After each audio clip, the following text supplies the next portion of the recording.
A continuación, analizaremos la efectividad del control social ejercido por las veedurías ciudadanas en el caso Mintic Centros Poblados, a la luz de las leyes 850 de 2003, 489 del 98 y 134 de 1994. Evaluaremos las fallas en la adjudicación del contrato por valor de 1.07 billones de pesos y cuyo objeto era conectar a más de 7.000 colegios rurales en 15 departamentos del país. Asimismo, la pérdida para el Estado colombiano de 70.000 millones de pesos del anticipo entregado al contratista para la ejecución de dicho contrato. Doy paso a mi compañera Hasbleidy Gómez, quien nos dará más detalles sobre los antecedentes de este caso que involucró a un organismo de la rama ejecutiva del orden nacional, como lo es el Ministerio de las Tecnologías de Información y Telecomunicaciones. Adelante, Has. Buenos días. El 9 de diciembre del año 2020, la entonces ministra Karen Abudinen anunció la adjudicación del proyecto de conectividad rural más grande en la historia del país. El proceso de adjudicación fue dividido en dos regiones, A y B. La región A fue adjudicada al operador Concel S.A. para adelantar la conexión de 7.468 centros digitales que contemplaban 7.468 centros digitales en Antioquia, San Andrés, Atlántico, Caldas, Caquetá, Córdoba, Guainía, Guaviare, Huila, La Guajira, Meta, Norte de Santander, Sucre, Tolima y Vaupés. Es importante aclarar que en este contrato no se habían registrado irregularidades. La región B fue adjudicada al operador Unión Temporal Centros Poblados, con el compromiso de conectar 7.277 centros digitales hasta el año 2031 por 1,7 billones de pesos colombianos. Hasta acá todo iba bien. Para conectar 7.277 colegios en zonas rurales del país en 15 departamentos, los cuales eran Amazonas, Arauca, Bogotá, Bolívar, Boyacá, Casanare, Cauca, Chocó, Cundinamarca, Magdalena, Nariño, Putumayo, Quindío, Risaralda, Valle del Cauca y Bichada. El proyecto con Unión Temporal Centros Poblados es una de las dos partes de la licitación que abrió el MINTIC para brindar conectividad a Internet por cerca de 11 años a 14.745 colegios oficiales del país. Pero ¿cuándo estalló el escándalo? En junio del 2021, la prensa reseñó el incumplimiento de los compromisos contractuales de centros poblados, teniendo en cuenta que para el 30 de abril no se había instalado ni uno solo de los puntos digitales, según la W Radio. El 25 de junio del 2021, la Coordinación de Actuaciones Administrativas Contractuales del Ministerio convocó a una audiencia de presunto incumplimiento a la Unión Temporal y el Banco Itaú, el cual figuraba como la entidad bancaria garante de centros poblados. Sin embargo, durante la reunión, la apoderada del banco en ese proceso indicó que la garantía que habían presentado con el contrato no había sido expedida por la entidad bancaria. Es decir, la Unión Temporal había presentado garantías falsas por el Banco Itaú y esto le permitió hacerse al contrato y acceder a un adelanto de 70.243 millones de pesos colombianos de forma irregular. Asimismo, se conoció que la fiduciaria BBVA, entidad financiera encargada de hacer el desembolso del anticipo del contrato a centros poblados, aprobó realizar la transferencia del dinero a una cuenta de Citibank en los Estados Unidos.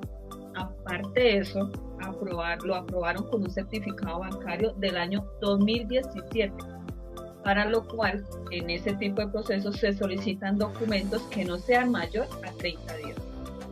¿Cómo generaron la caducidad del contrato? El 13 de agosto, el Ministerio de las TIC declaró en una audiencia la caducidad del contrato por la presentación de la documentación falsa por parte del contratista, para lo cual eso fue catalogado como una falta grave. Esa situación llevó a que cesaran también todos los contratos que los miembros de Unión Temporal Centros Poblados tenían con el Estado y el embargo de las cuentas de los contratistas. El 21 de agosto del 2021, en la Comisión Sexta del Senado, la ministra Karen Abudinen señalaba que debido a la caducidad del contrato se le adjudicaba el nuevo proyecto a ETV, quien fue la empresa que en ese entonces obtuvo la segunda mejor calificación durante el proceso. En ese momento la funcionaria indicó que esperaban que para el 30 de septiembre el contrato ya estuviera firmado. Cuando se conoció el anuncio de TV, manifestó en su momento que estaban de acuerdo con la decisión y aseguraron que tenían la capacidad de cumplir con el contrato. Aún no se conocían cuáles serían los impactos que tendría la salida de la ministra en la adjudicación de ese nuevo proyecto. En la intervención de la ministra ante los senadores, reafirmó que la determinación de asegurarse que los recursos desembolsados en virtud del anticipo del contrato habían caducado y regresarían a las arcas del Estado, que el dinero pertenecía al Estado colombiano y que lo iban a recuperar hasta el último peso, junto con casi 40.000 millones de pesos adicionales que correspondían a la cláusula penal pecuniaria que estaba prevista, que habían procedido ya con pasos jurídicos para obligar al contratista a pagar pues, todos los perjuicios causados. Informó también que habían declarado el embargo de 21 cuentas bancarias de los integrantes de la UT Centros Poblados, 2 inmuebles y 71 vehículos automotores de propiedad de Ingeniero Sal. El contratista tenía que pagar los 70.000 millones más los 39.000 millones por la penalidad. La ministra Boinen también informaba que habían sectores con intereses políticos que buscaban sembrar dudas sobre el proceder de la entidad en la adjudicación del contrato y en su ejecución. Por lo tanto, entonces exponía a los senadores que durante su llegada al ministerio, el proyecto ya se encontraba en fase de estructuración y bajo su liderazgo, lo único que se incluyeron fue algunas modificaciones. Reconocía también y reiteraba que no tenía intención de renunciar a su cargo, sino dedicarse con aún más ánimo a asegurarse de que se recuperara el dinero y se lograra la meta de la colectividad. Doy la palabra a mi compañera Mayra Varela. Buenos días. Para ahondar un poco en el papel que jugaron las veedurías ciudadanas en este caso de corrupción, en una entrevista de RCN Radio se pudo informar que se radicaron 2 denuncias ante la Corte Suprema de Justicia por 2 veedurías distintas.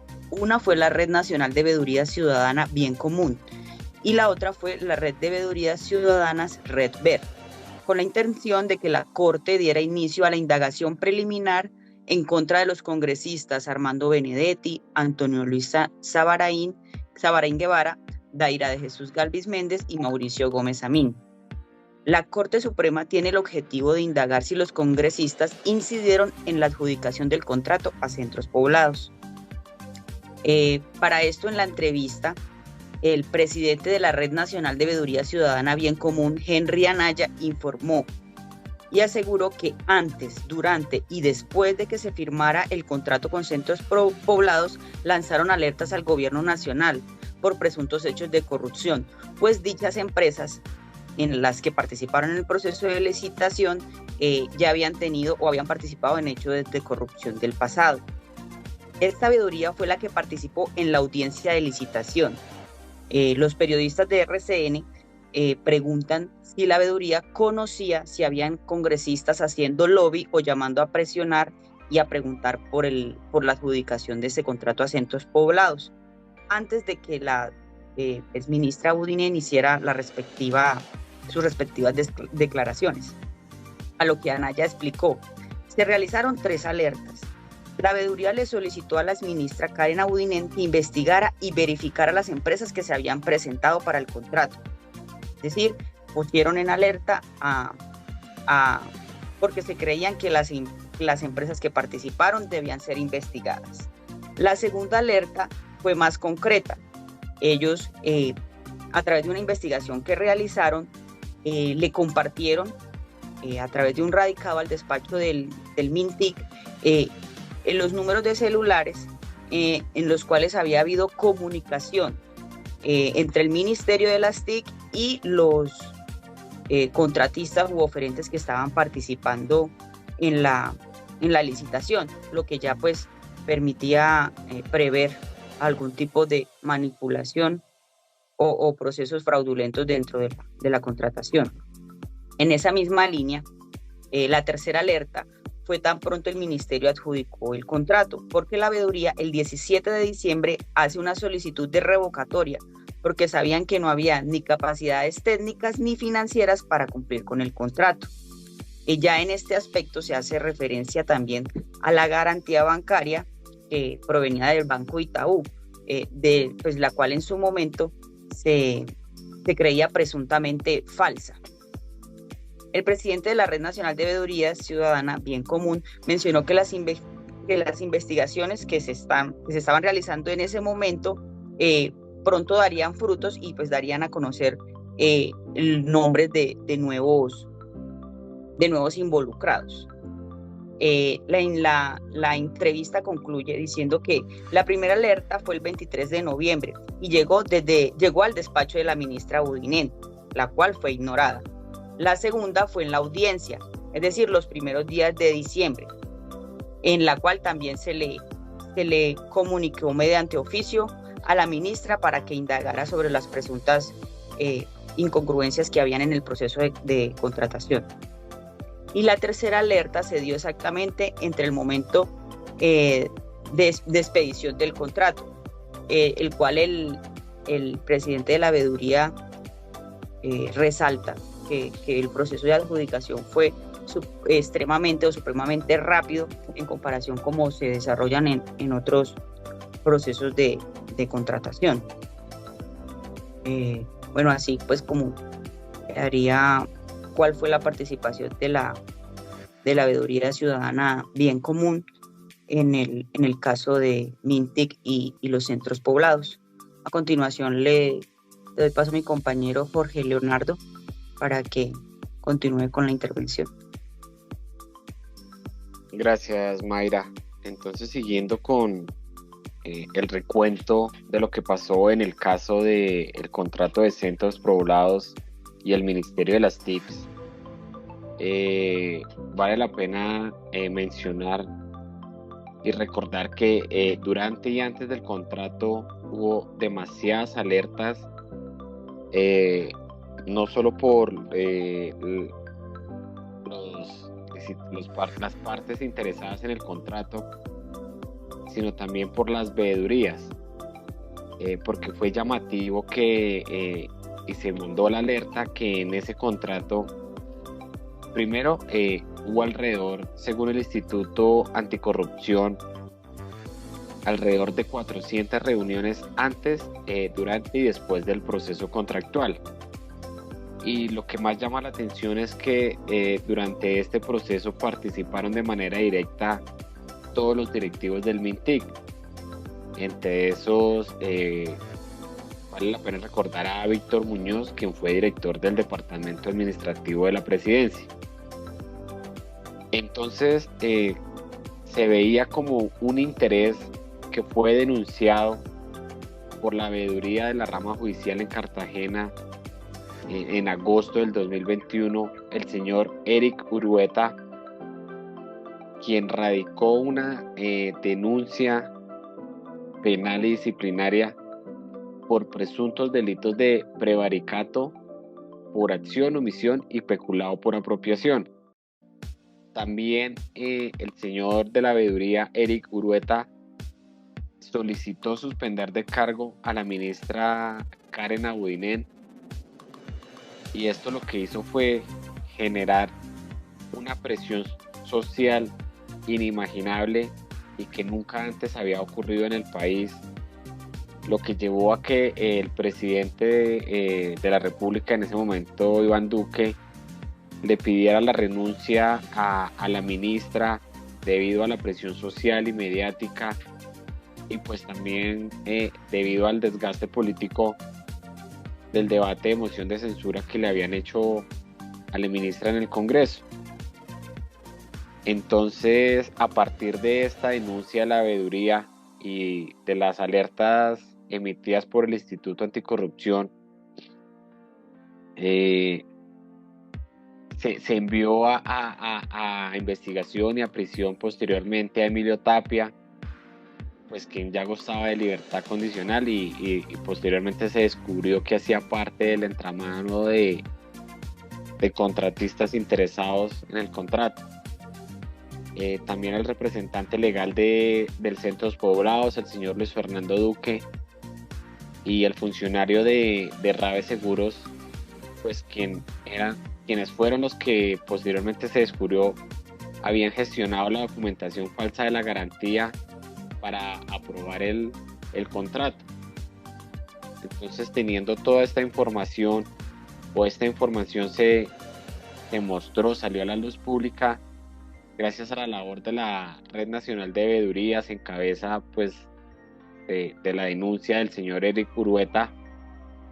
Entonces ahí podemos ver cómo a partir de la veeduría, de la presión social, del control político, del control de los recursos públicos, pues se corrigió un proceso o se logró que se descubriera la corrupción que estaba llevándose a cabo. Entonces ahí podemos ver que funcionó la veeduría y que finalmente se cumplió el objetivo. Doy paso entonces a mi compañero Rafael Salas para continuar. Gracias, compañero. Vale la pena preguntarse por qué es importante el papel de las veedurías.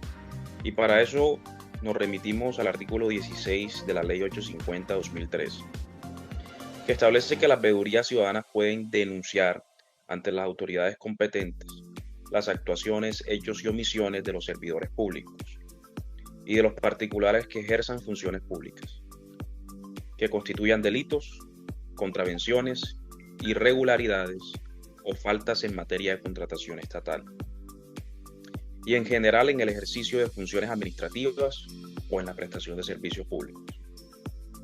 En el caso que nos atañe, un logro importante que trajeron consigo las denuncias interpuestas por las veedurías ciudadanas fue el llamado a debate de moción de censura hecho por la Cámara de Representantes a la ministra de las TIC el 3 de septiembre de 2021. Recordemos que la moción de censura hace parte de los instrumentos de control político del Estado, consagrada en la Constitución y definida por el artículo 29 de la Ley Quinta de 1992 como el acto mediante el cual el Congreso en pleno y por mayoría absoluta reprocha la actuación de uno o varios ministros del despacho, dando lugar a la separación de su cargo. Las motivaciones que tuvieron los congresistas para solicitar el debate de moción de censura estaban fundamentadas en: 1. El conflicto de intereses, debido a que Camilo Suescún Valencia, quien se encontraba vinculado al Ministerio de Tecnologías de Información, se presentó como apoderado de una de las firmas oferentes. Por esta razón, la audiencia de licitación tuvo que ser suspendida y reprogramada. 2. La falsedad en documentos que mencionaban mis compañeros, puesto que la Unión Temporal Centros Poblados presentó garantías bancarias falsas. El Banco Itaú declaró no haber expedido las pólizas que se presentaron. La firma CES Colombia SAS, contratada por el Ministerio para la revisión de las garantías, tampoco denunció la falsedad de los documentos. Y 4, la pérdida de los 70.000 millones correspondientes al primer desembolso del contrato. Hasta el momento, como lo mencionan mis compañeros, no se conoce el paradero del dinero y los estudiantes en zonas rurales aún no pueden gozar de una buena conectividad. Luego de ese debate de moción de censura, la ministra Udinen renunció por solicitud del presidente Iván Duque, mostrando que de una u otra forma la presión mediática y política también tienen un efecto importante. En el caso evaluado del MINTIC y Centros Poblados, los instrumentos de acción de las veedurías ciudadanas fueron efectivos, pero fueron efectivos ex post, en lo concerniente a los juicios de responsabilidad administrativa y fiscal contra los servidores públicos incursos en faltas y delitos. Por una parte, es de aplaudir la labor de la Red Nacional de Veeduría Ciudadana Bien Común, la cual generó alertas antes, durante y después que se firmara el contrato con Centros Poblados. De la misma manera, el papel de la veeduría a la rama judicial de Cartagena, en cabeza de Eric Urueta, ambos mencionados por mi compañera Mayra Valero y Jorge García, quienes instauraron la primera denuncia penal y disciplinaria contra la ministra por incurrir en faltas gravísimas e incluso delitos como prevaricato por acción, por omisión y peculado por apropiación, como bien mencionó Jorge. Sin embargo, dado que el ministerio fue negligente en la evaluación de las alertas elevadas por las veedurías, no pudo evitarse el detrimento patrimonial causado por el desembolso de los 70.000 millones de pesos al anticipo del contratista. Por lo tanto, como ya se ha dicho en los foros de este curso, la efectividad del papel ex ante de las veedurías depende de cuánta atención pongan los entes de control en las denuncias públicas que éstas hacen, pues al fin y al cabo son las corporaciones de elección popular, las contralorías, el Ministerio Público y las oficinas de control interno las encargadas de aplicar la acción disciplinaria y adentar los procesos de responsabilidad fiscal. En el caso Mintic Centros Poblados, la acción disciplinaria fue tardía. La moción de censura se hundió en la votación en el Congreso y el proceso debió llegar a la jurisdicción penal para empezar a ver resultados reales.